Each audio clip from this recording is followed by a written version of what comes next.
Langsung saja hari ini kita akan belajar tema 2 selalu berhemat energi, subtema 1 sumber energi dalam pembelajaran 1. Dari beberapa materi tentang sumber energi matahari yang sudah dipaparkan dalam video sebelumnya, coba kali ini Ibu akan meminta kalian untuk membuktikan tentang panas matahari sebagai sumber energi yang penting untuk kelangsungan makhluk hidup. Lakukan percobaan bersama anggota kelompokmu yang sudah tadi Ibu bagikan. Lalu kemudian lakukan percobaan bersama anggota kelompokmu di lingkungan tempat tinggalmu. Yang pertama yang harus kalian persiapkan, basahi 2 lembar kertas dan 2 lembar tisu. Yang kedua, jemurlah selembar kertas, selembar tisu di tempat panas dan sisanya diletakkan di tempat teduh. Yang ketiga, amatilah dan tuliskan perubahan yang terjadi pada benda-benda tersebut sekitar 5 menit, 10 menit, dan 20 menit.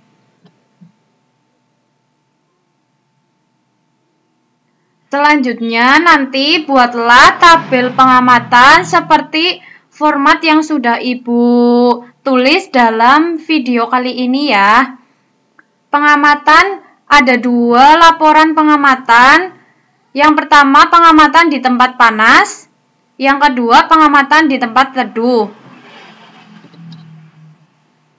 Setelah melakukan percobaan, cobalah untuk mengolah data dalam bentuk laporan kegiatan percobaan dengan format laporan seperti gambar di samping.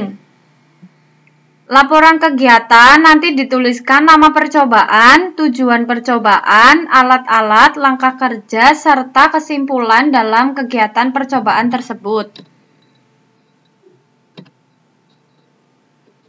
Ya, untuk kali ini kita akan membahas materi tentang sumber daya alam.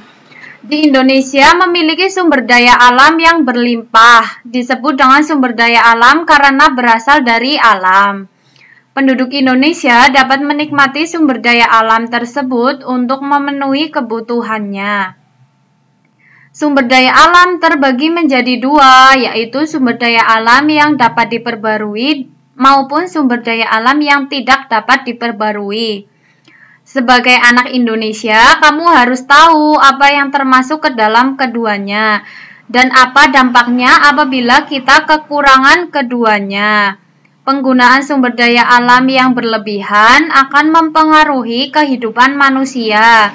Maka dari itu, kita wajib menghemat penggunaannya. Sumber daya alam yang dapat diperbarui adalah sumber daya alam yang tersedia kembali dalam waktu yang cepat. Artinya, sumber daya alam yang dapat diperbarui tidak akan pernah habis meskipun digunakan terus-menerus. Yang selanjutnya ada sumber daya alam yang tidak dapat diperbarui. Apa sih sumber daya alam yang tidak dapat diperbarui? Sumber daya alam yang memiliki waktu regenerasi sangat lama atau bahkan tidak dapat beregenerasi sama sekali. Artinya, sumber daya alam yang tidak dapat diperbarui jika digunakan terus-menerus, maka sumber daya alam tersebut akan habis karena tidak dapat diperbarui. Kalaupun bisa diperbarui, itu membutuhkan waktu yang cukup lama. Contoh dari sumber daya alam yang dapat diperbarui. Di sini ada tumbuhan. Yang kedua ada hewan.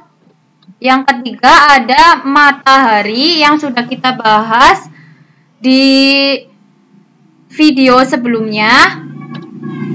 Selanjutnya ada angin. Selanjutnya ada air. Agar sumber daya alam ini tetap tersedia, kita harus menggunakannya dengan bijak dan melestarikannya. Sumber daya alam ini sangat penting untuk dijaga keberadaannya. Selanjutnya, terdapat sumber daya alam yang tidak dapat diperbarui.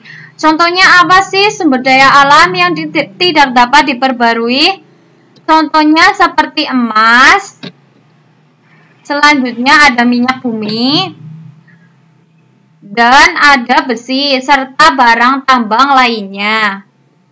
Karena jumlahnya sangat terbatas, untuk menghasilkan minyak bumi diperlukan waktu yang cukup lama. Kita harus menghemat dalam menggunakan sumber daya alam ini, karena sumber daya alam ini sekali habis akan sulit untuk diperbaharuinya.